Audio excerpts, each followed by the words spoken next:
Alors l'infrastructure as code, qu'est-ce que c'est? L'infrastructure as code, c'est un ensemble d'outils et de pratiques qui permettent de gérer et de maintenir des environnements d'hébergement.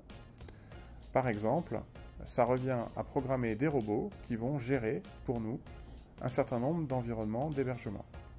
Cela nous permet notamment de gérer au quotidien plusieurs centaines de serveurs.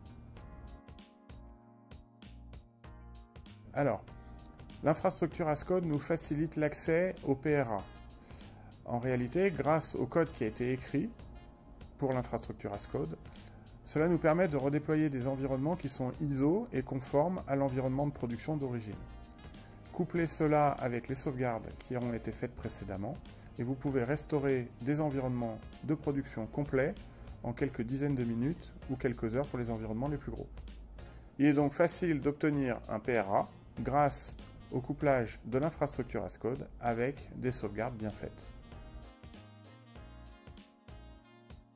Alors, l'infrastructure as code et la scalabilité. La scalabilité, c'est le fait de pouvoir mettre à l'échelle facilement l'environnement d'hébergement. Cette mise à l'échelle va permettre de dimensionner l'infrastructure d'hébergement pour répondre à des contraintes business ou opérationnelles, donc à la hausse ou à la baisse. L'intérêt va être par exemple pour répondre à des problématiques de surcharge liées à des événements commerciaux comme le Black Friday, les fêtes, les soldes, ou à des événements marketing comme des passages télévisés générant énormément de trafic et d'audience instantanément. La scalabilité est facilement obtenue grâce à l'infrastructure as code puisqu'elle permet de mettre en place rapidement la mise à l'échelle des environnements puisque en quelques minutes il est possible d'intégrer des nouveaux nœuds au sein de l'infrastructure d'hébergement existante.